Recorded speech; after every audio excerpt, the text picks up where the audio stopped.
And so we pull up, and off to the left is a vehicle, and there's trees along the road, and then behind the trees is a small field. I don't actually know how big the field is. It could be a big field, but it was a field. I could see that there was a hay field on the other side of that vehicle, and he was sitting on the approach. The vehicle was sitting on the approach. I didn't see anybody. I didn't see anybody in the vehicle. I didn't see anybody move. I didn't see anything except a truck.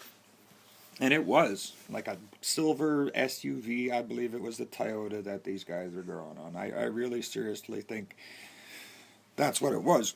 And so if if on their journey from BC to my hometown, to this very spot that we're talking about, this pasture, if in fact there are any, if they have any more discrepancies in their behavior, and they actually did hurt somebody and they are missing people at this time in this area, I believe this is the area in question that the RCMP should be searching. And they're probably like, I don't know how these serial killers started and why, they stopped, because they had an opportunity to kill me, and we'll get to that in a second.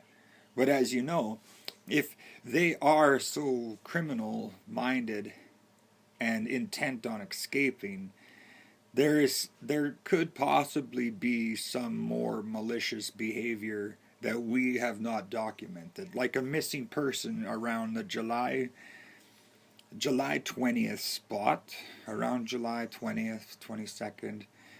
If there's somebody missing in that area at that area time or something like that, I think the area in question is down that just past the Beaver River and down that cut across road, first or second approach off to the left into the field. That's where our boys. That's where they were. I promise you. There's no question in my mind. That's where they parked. I don't know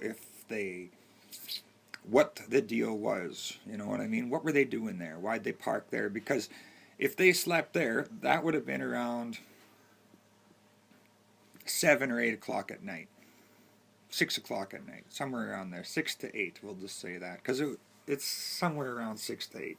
So if they were there sleeping, that would be kind of weird, because this story continues. So now I go to we were heading back to my hometown, and so I'm at Brian's and his wife, and we're all at the house, and I go home.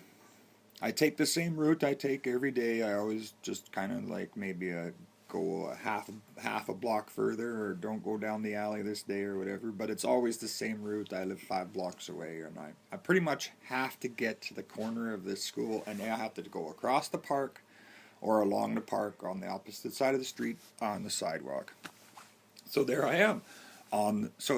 Coming up to the Gateway Elementary. On the bus lane, I see somebody walking towards me, and man, for a minute there, it was straight up G, man. Like I thought maybe at first, I've been to jail, man, and I've seen some walks of some pretty serious people.